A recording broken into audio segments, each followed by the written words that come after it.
ഇവനിത് എവിടെ പോയി കിടക്കുമെന്നാ ഞാൻ ആലോചിക്കുന്നത്. നമുക്ക് 3 പേർക്കും ഒരു ധാരണ ഉണ്ടല്ലോ, എവിടെ ആര് എങ്ങനെ മിസ്സായാലും ഇവിടെ 10നും 10:30 ഇടയ്ക്ക് ഫോൺ ചെയ്യണമെന്ന്. നമുക്ക് വെയിറ്റ് ചെയ്യാം.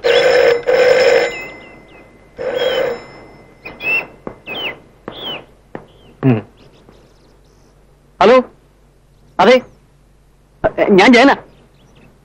ഞങ്ങൾ പ്രതീക്ഷിക്കായിരുന്നു. അതെ, കുറെ നേരം വെയിറ്റ് ചെയ്തു. എവിടെ?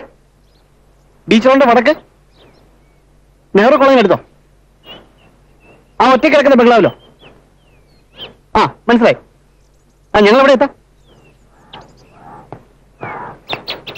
എന്തായി? ഞാൻ പറഞ്ഞില്ലേ ഞാൻ വിളിക്കുമെന്ന്. വാ പോ.